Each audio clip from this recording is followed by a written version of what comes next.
Okay, I'll hand over to. Okay, so we'll now do a Q&A. And I did two separate but connected presentations today, but I will try to answer um, any other questions that you may have about studies that I've done in the past or anything that you have. So over to you.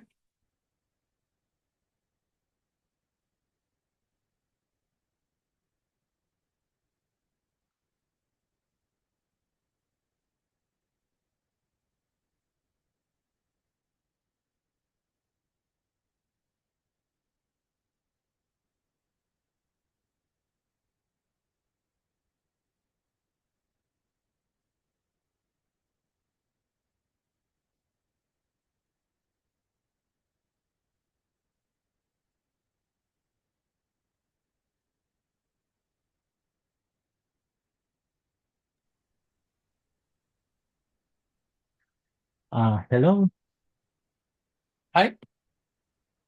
I'm Russell. You know, Yes.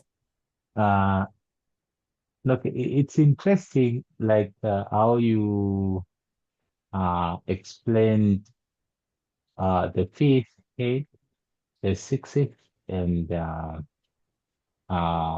seventh, Mhm. especially trying to show that the sixth is not actually part of the like the beast. Uh, uh, as that the beast, the persecuting power. Mhm. Would you mind like uh, uh, uh, repeating the points like clearly? Yes, sure. Okay. So you just described the beast as a persecuting power.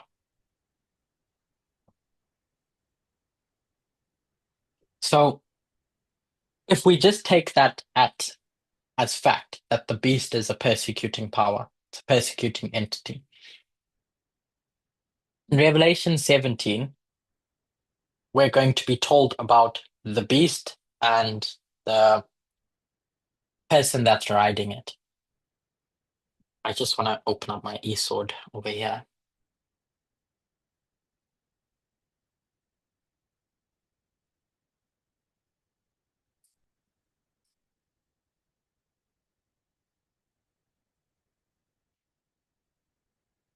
So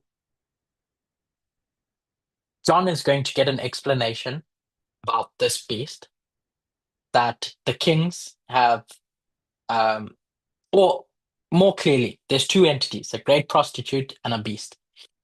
And John is going to explain to him the fact that there's this great whore that's going to sit on many waters.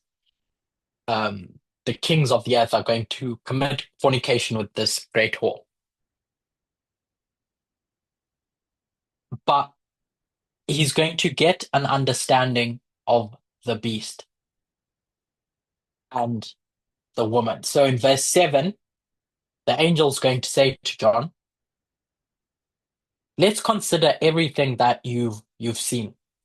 I'm going to show you about the whore that we have and the beast.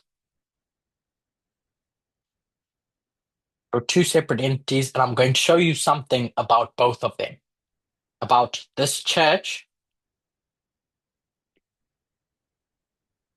and this army,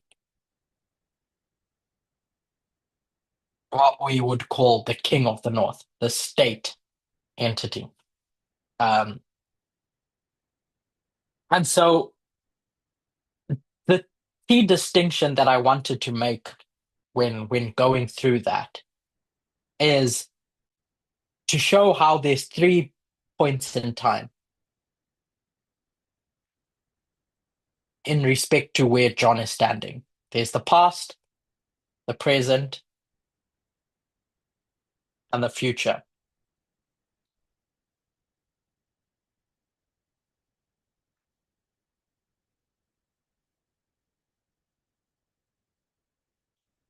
So if we isolate those verses and go through them like step by step,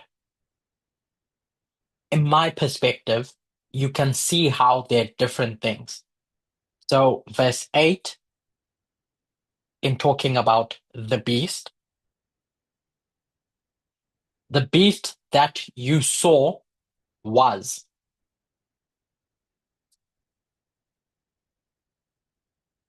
The beast that you saw is not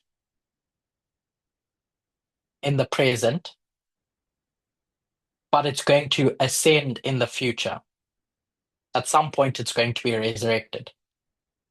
This is about the beast. That's what is being spoken about.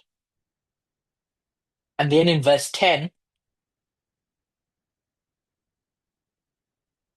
and verse 9, Job's going to be told, now the heads that you see on the beast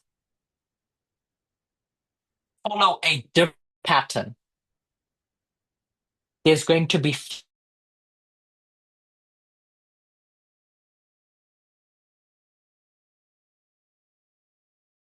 dead. So at this point, it's alive while the beast is dead. And then there's one that's going to come in the future, the seventh, not yet. So I'm just to make it more clearly to come. So in going through this compare and contrast between the two, if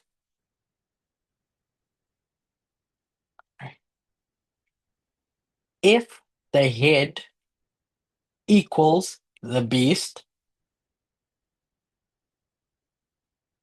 and if the beast dies, is killed, then the head wouldn't be alive. Just think of the natural. If you kill off my body, you can't have an alive head. The head is dead. So my point is in showing that the sixth is alive and while the beast is dead, is to show that the head is not the beast. It's not a representation of the beast. The sixth head, they're not interchangeable because while it is alive, the beast is dead, and while the beast is dead, it is alive. That's our middle column over here. That's my first proof that the sixth kingdom is not the king of the north. My second one is showing how the sixth kingdom is equal to the glorious land. The glorious land in the natural was ancient Israel.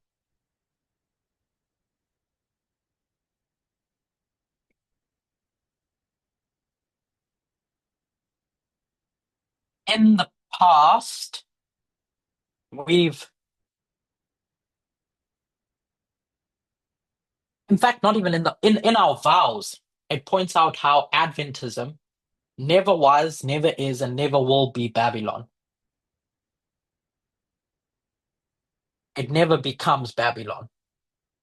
Despite its failings, despite how bad it looks, it never becomes Babylon. In the natural, ancient Israel never became Babylon. They may have adopted idolatry, they may have gone into captivity, they may have drunk from the wine of the cup, but ancient Israel never became Babylon. Babylon being the king of the north, because that's who comes against Judah. It's Nebuchadnezzar as the king of the north coming to take those Israelite captives and then destroy Jerusalem. So the glorious land, in the context of the church, never becomes Babylon. So in the context of the state, the glorious land, the USA, should follow a similar dynamic, that it never becomes Babylon. It never becomes the king of the north, just like Adventism never becomes the king of the north. despite its failings. So those, in my mind, are my two proofs, at least, to try and demonstrate and articulate that the Sixth Kingdom is not the King of the North. And that was all to distinguish between the sin of the sixth and the sin of the seventh being different, whatever those sins are. I call it, and in case other people might have called it, state nationalism, and this one, covenant forgetfulness. The covenant, which was essentially to protect the people, to be a defender and protector of the people. Adventism, that covenant was with regards to the church. It was meant to protect and defend the people in the church, the truth. And the Sixth Kingdom, USA, was meant to defend and protect the people in the nation as a whole. They had two different job functions. Um, so yeah, I don't, does did that this was this bit a bit more clear, Russell? Okay. Thank you. So you correct me if I'm wrong. This is Hmm. interesting. And from what you have demonstrated and said, what I can see during like the is not. Hmm. Yeah. What I can see from your board work, they're actually two heads. It's only that the other one is not. I don't know if I'm wrong. Then there Say is that again, sorry. okay. What I'm saying is there is the was, is not, and ascend. That's the Yeah. beast, yes. Yes, that's the beast. So so we can see that the beast which was is Hmm. connected to the we can say the fifth head. The five that are Then fallen. Yeah. yes, yes. Hmm. Then the beast which is not, meaning during this time the beast is not connected to the sixth head. Yes. And the Bible continues that the seventh will come, and this seventh it shall be connected with the beast. Yeah, Yes. it uses the language that it shall rule with the beast, Hmm. something like that. So and that in itself makes the sixth different from the five which are fallen Hmm. and the seven. It has Yes. got no connection with the beast. Yeah. Yes. And it helps me also like to, because I had this problem when I look at Revelation 17, it helps me to see that during the sixth, the beast is not, meaning it's dead. Yeah, and the sixth head like will exist. So the sixth head must be something good because it's not connected with uh, The the beast. beast. And John, though is limited, but I think he did the best because he's saying that the beast is not there, and but he Hmm. wants us to see that there is actually someone who Yes. is in There's this time something that's period. alive. Yes. And also at the same time, he wants to distinguish what is alive from these Hmm. other, the seventh and the other five which are fallen. I think it's clear, it makes sense. Thank you. Yeah. I like the way you articulated it. There's a specific lesson that is trying to teach. And for me, I don't think the lesson is that this head is on the beast.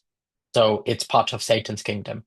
There's a, there's a, he's juxtaposing two entities, the sixth and the sixth kingdom and the beast and all the other kingdoms that represent the beast.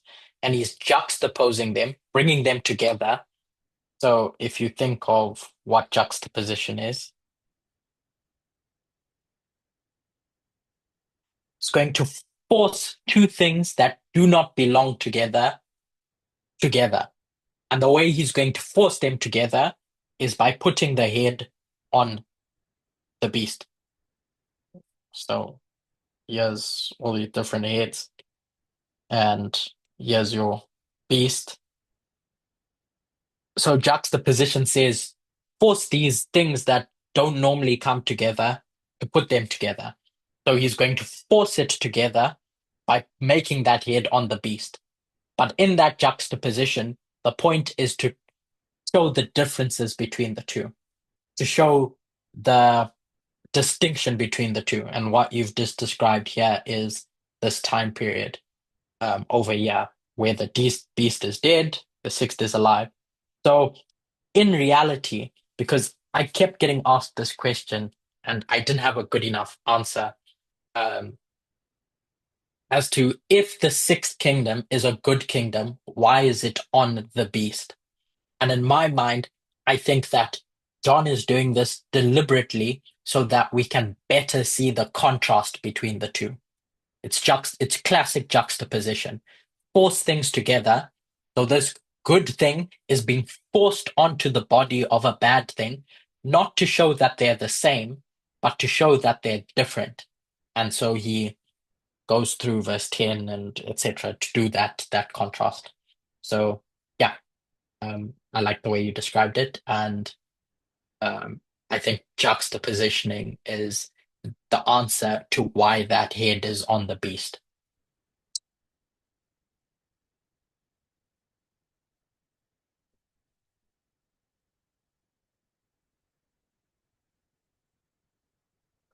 So yeah, I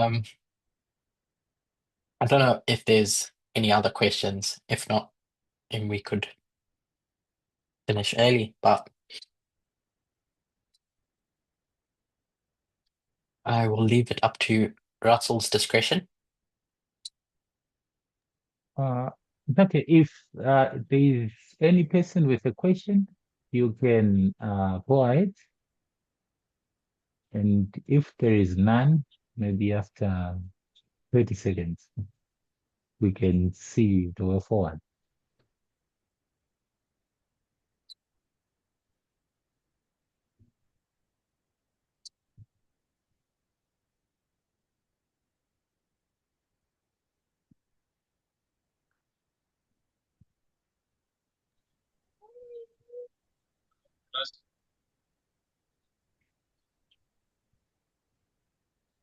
Hello?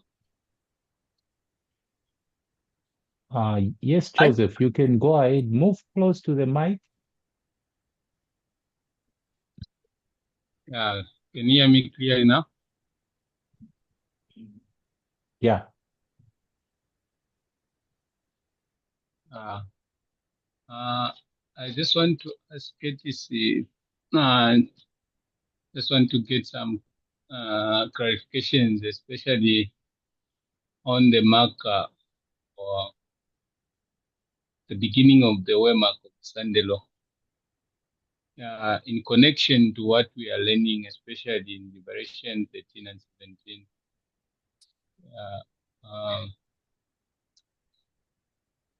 what can we get from these chapters we have read to mark the resurrection of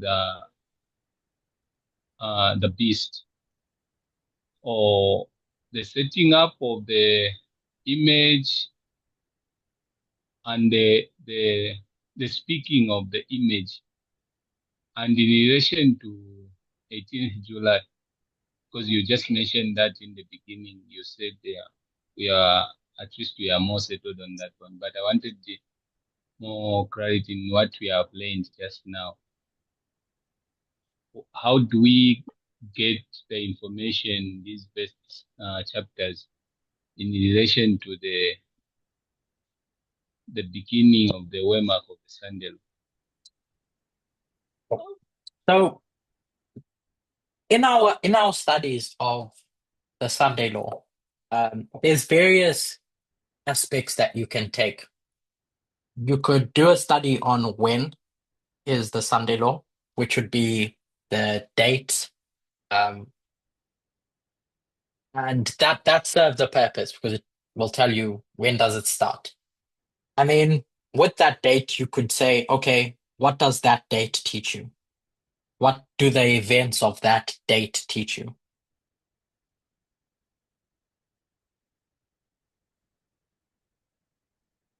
So it could be just bringing up the different perspectives. It could be the RNC, the election, um, the I think what was the inauguration? Inauguration. Those are the three options, at least in people's minds. So, what does this have to do with the win of the Sunday law or the election or this? Like, what are the characteristics there? And then there's a third thing, which I chose to explore in my studies today, which was let's understand the seventh kingdom and the sixth kingdom more specifically, because it's related to this. So, if I can frame today's studies as sin of six versus sin of seven.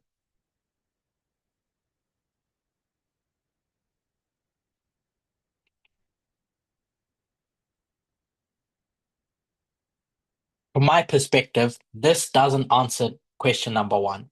Today's study doesn't answer question number one, and it was never intended to do so. It kind of doesn't even really answer question number two. However, what I think this study does answer, for me at least, is when we start to consider there's two things, and this will become clearer in the future in my studies. There's a sin and there's a punishment.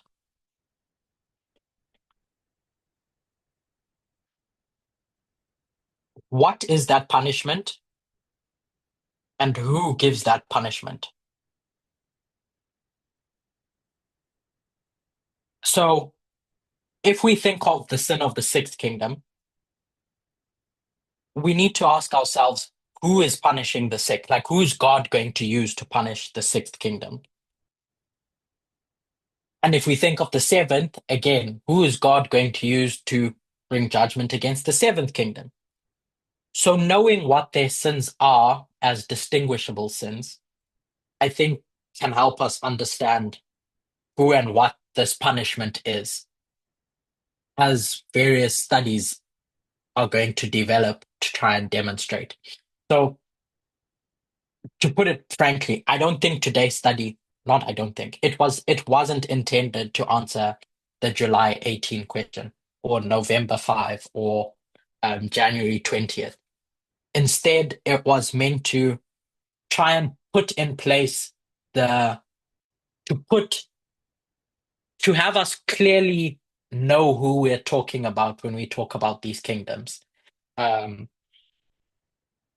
my long and short of it is it doesn't answer the question you're asking. If you want an answer to the question you're asking, I'd have to describe something different. Um,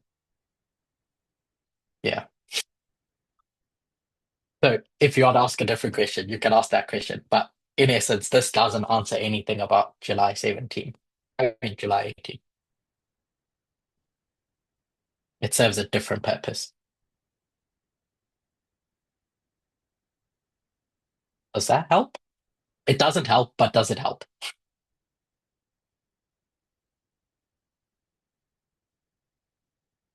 Who had asked that question?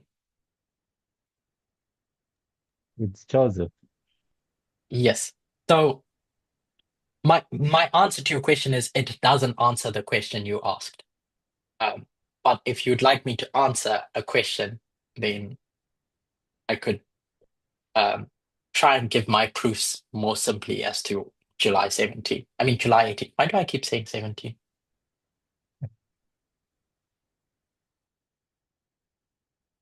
Oh, because we've been talking about Revelation 17 the whole morning. Um,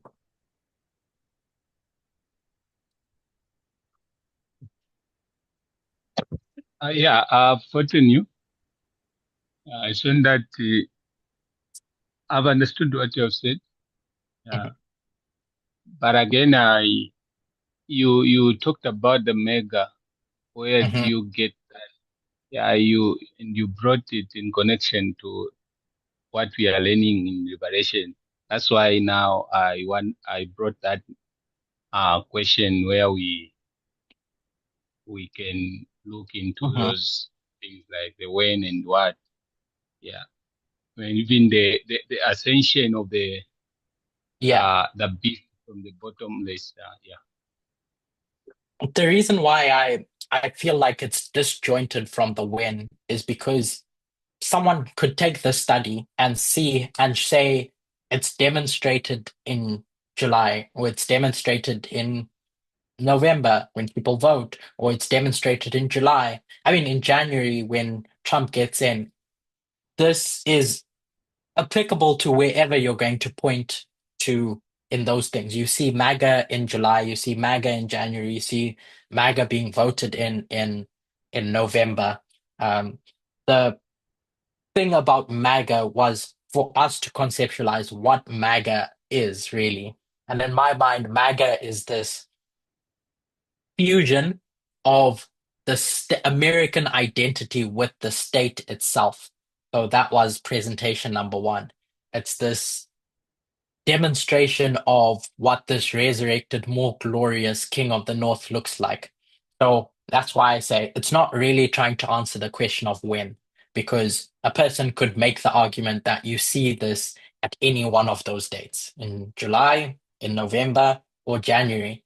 Um, the key point was the what. So it's not the church telling the state what to do.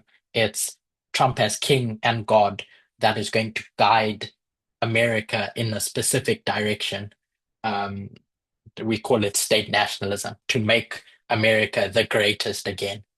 Um, so, yeah, if we were to point to July, at least in my mind, I said that the sixth kingdom and the seventh kingdom, I may be corrected in the future, but I don't see it as a clean cut between Democrats and Republicans.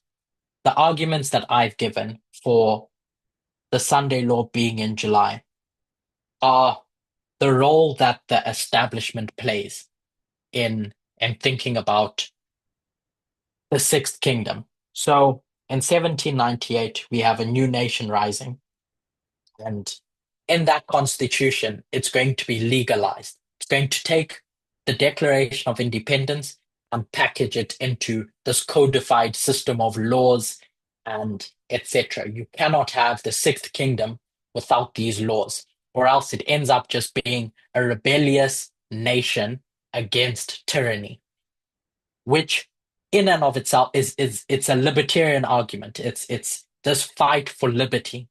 That's what that whole Declaration of Independence is about. That's what that whole um, American Revolution is about with Great Britain. It's this libertarian driver.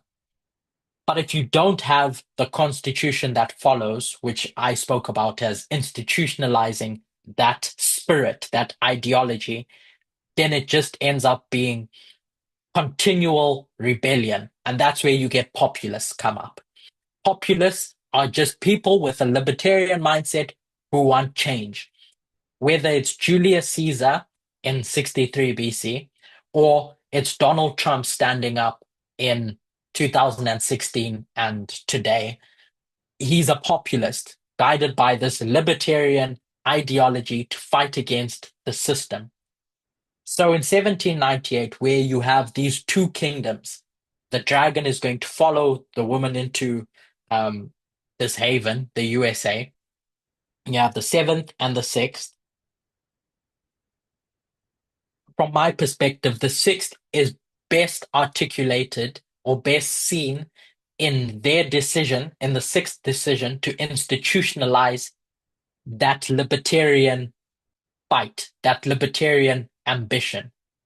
And so today, when you get to today, and Donald Trump and the new Republicans are going to dismantle this system that was meant to protect that libertarian fight and divorce the libertarian ideology from the system by calling the system a swamp, the establishment is going to come under attack.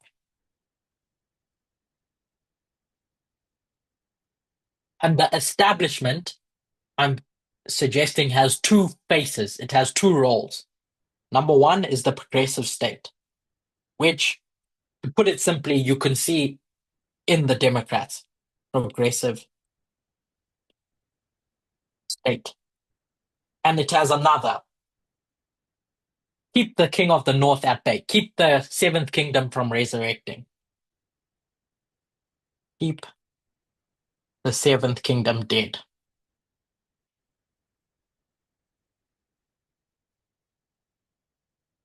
That's the establishment. Hence why the Tea Party movement that rises up in 2012 takes pop shots at Obama, because on the left, you have the progressive state.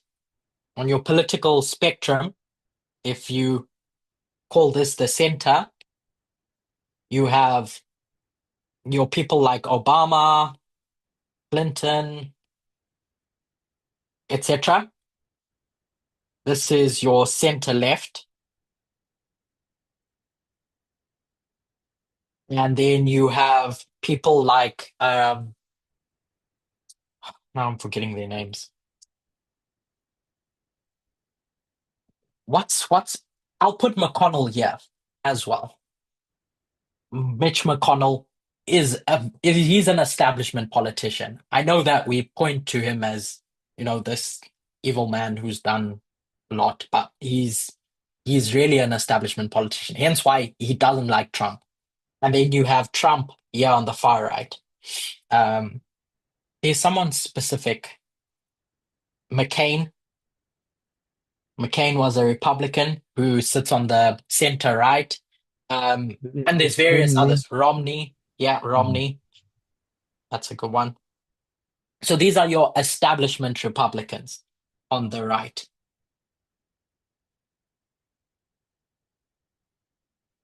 So this fight that the far right is going to come with, your Bannons, your Trumps, your Sessions,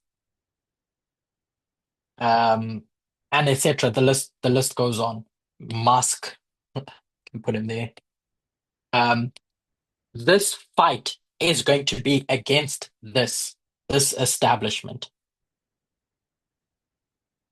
It's not really a fight against Bernie Sanders and everything that Bernie Sanders stands for, because Bernie Sanders is also fighting the establishment, this populist movement that's rising up on the left, because there's this belief that the establishment doesn't do enough. But this establishment is put in place to protect the sixth kingdom, to ensure a progressive state, as well as to keep the seventh kingdom dead, to keep the seventh kingdom in the grave, where it's in the bottomless pit. So in 2012, after Obama, passes all that legislation to create a welfare state and etc., etc., the Tea Party are going to attack Obama. They're going to call him out, but they realize that they can't get much headway there. And so they start attacking the center right. And the center right are initially going to try to resist the Tea Party, but over time they end up getting swamped out, drained out. And so that's that story about the purging of the Republican Party. It's about this libertarian movement that feels that this establishment has become a monarchy, has become a king.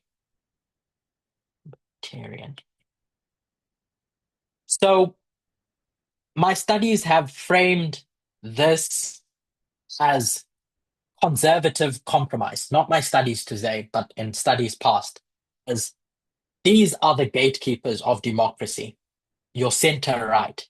The reason why is because they are best suited to deal with this problem on the far right with your libertarians. They cannot, because populists appeal to the people. And so the easiest way to get a populist in is through pure democracy. It's through democracy, because a populist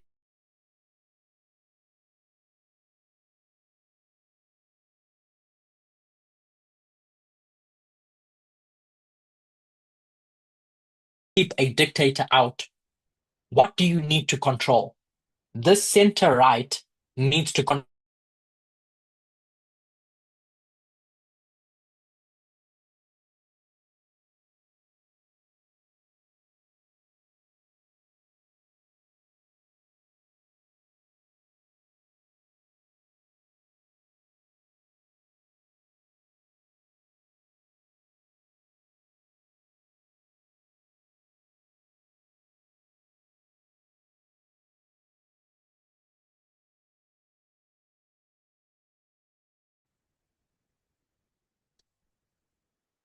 various places you see how it's this continual fight between the far right and the center right.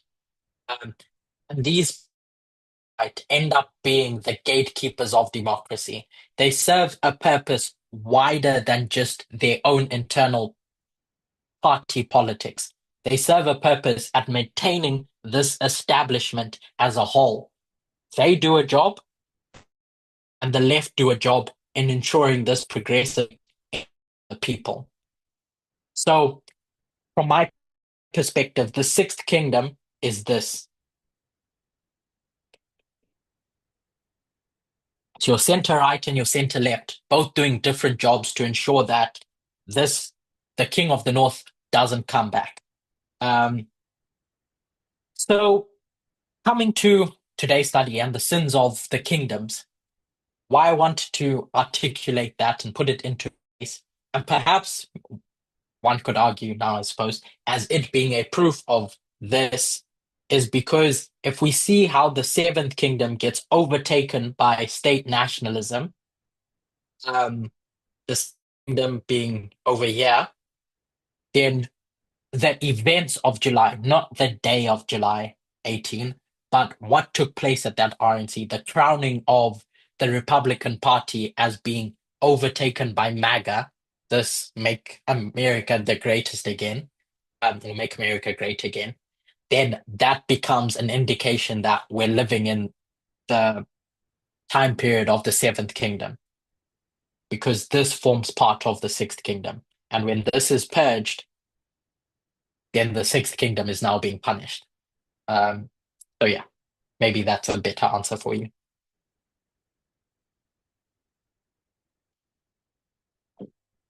Did that make sense, Josie? Yes, thank you so much. Make a lot of sense. Thank you so much. Munametsi? Hi, Ketis. How are you? I'm well, thank you. Yeah, no, your study was quite elaborative and quite clear in many of its aspects. So you talked about SDA not being Babylon, right? Mm-hmm. And I think I understand that. And maybe I think to add to your points, even Ellen G. White, I think she points to two things that makes the other churches Babylon. I think she points to Sunday observance as one of them. And then she points to the iniquitous connections with the state churches as the other thing that makes Babylon Babylon. So SDA does not have any of those two things. I think she talks about many other things, but I think those were the key things. But now you've just identified, so the seventh kingdom, in your opinion, now we are back at Babylon, right, in the seventh kingdom. But the sixth is not Babylon, but the seventh now becomes Babylon. The seventh kingdom,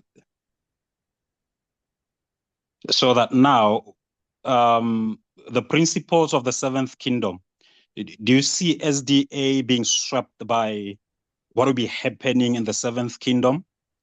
Like getting under the umbrella, so to speak, of the seventh, the philosophy, the ideology of the seventh kingdom. And if you see SDA being swept by that, how do you now, will at that stage SDA continue not to be Babylon?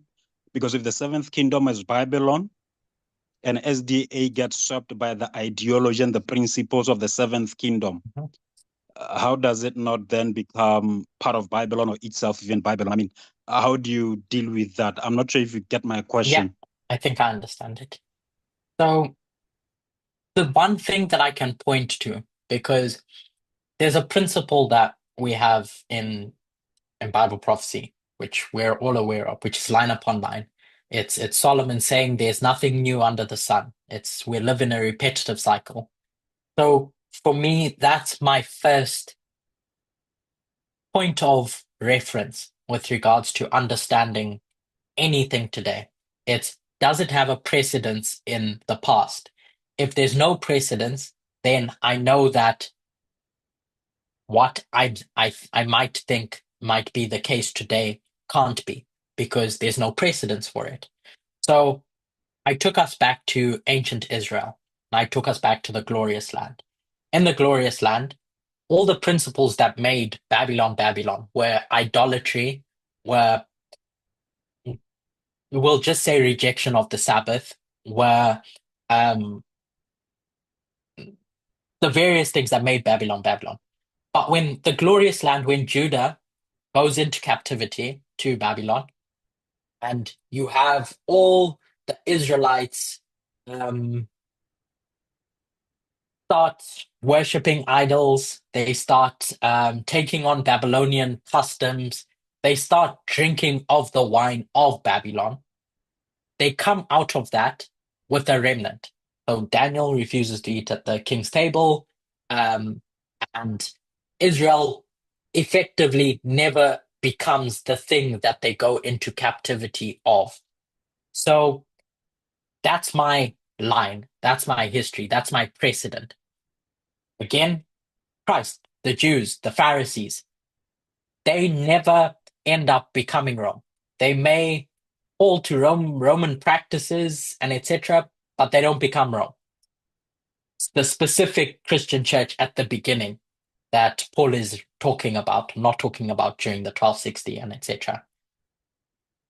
In essence, so when we come to today and we see how Adventism has drunk of the wine of Babylon, has taken into its supper what we'll just frame as patriarchy, to encompass the various things that you spoke about. It can take on that doctrine, but it doesn't make it the thing that takes it into captivity, if that makes sense. So just like ancient Israel, while they may have performed the practices of Babylon, they still remained Israelites. They were never Babylonians. They never became Babylon. So now the antitype or the spiritual application would be Adventism. Despite believing in different Babylonian doctrines of the King of the North, we'll frame it under patriarchy, it never changes its name. It never changes who it is as Adventism. So it never becomes Babylon. And there's a remnant that gets pulled from the church. Each and every time there's a remnant that is reflective of Adventism, to show that while there's some people who do some bad things, there's a remnant that's going to be called out who's going to reflect my church. In ancient Israel, that happened. But my point is that in that time period of captivity, from when Nebuchadnezzar takes him captive to when Artaxerxes sends them back home, or Cyrus, sorry, from when Cyrus starts that call for them to go back home, the Israelites stood as a separate and distinct kingdom who may have taken on Babylonian customs and teachings, but they were still a separate entity. So today, I'm suggesting it's the same dynamic with respect to Adventism, the church side, and with respect to the sixth kingdom, the state side.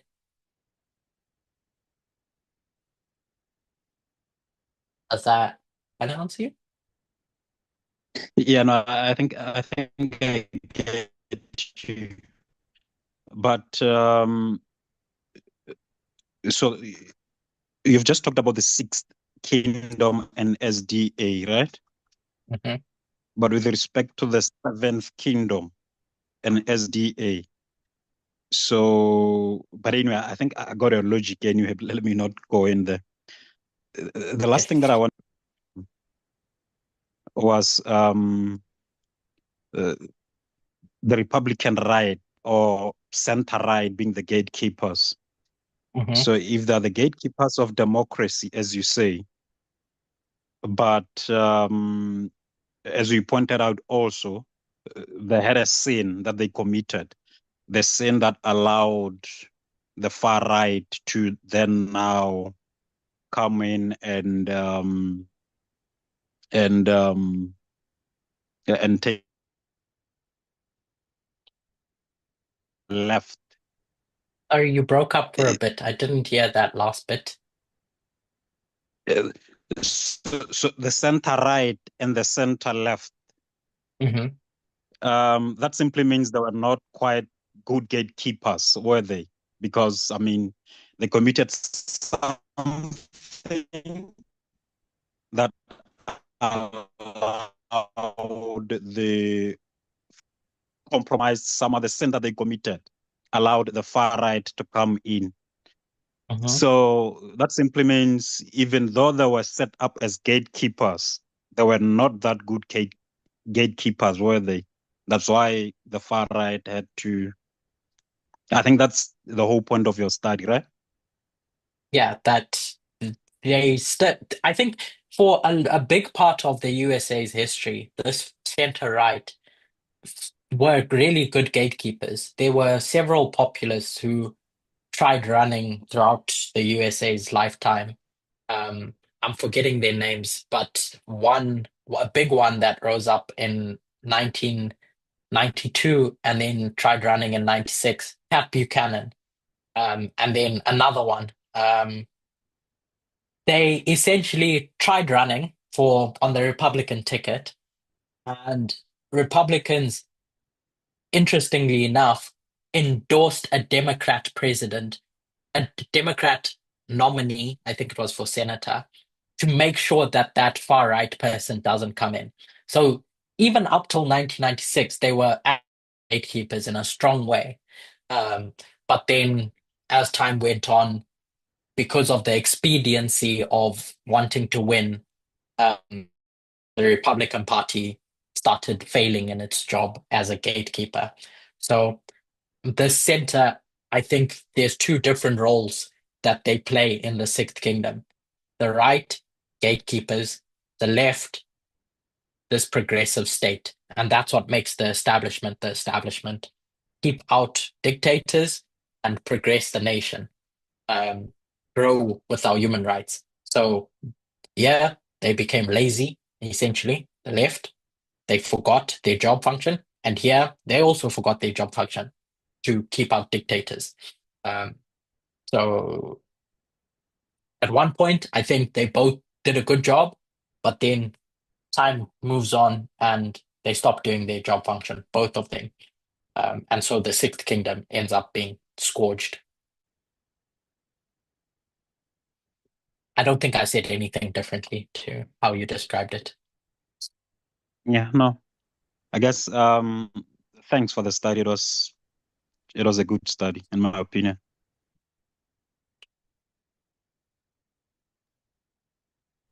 Thank you. I think that you can pray, Curtis. Okay, let's pray to close.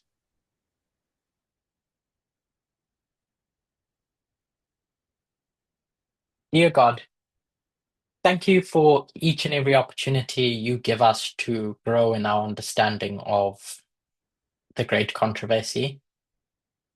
We are each limited the in what we can do, but we know that as a collective we can grow. Where two or three are gathered, we know that you're there, and we know that it is your will that the truth shines brighter. And so I thank you that it is more than just one. It's two or three that are gathered in your name. I pray and ask that we may do the work that you have raised us up to do. And I thank you for the opportunity to do that work, because it's in doing that work that we ourselves can grow as a movement, as an institution, and as individual people. I praise you always in Jesus' name. Amen.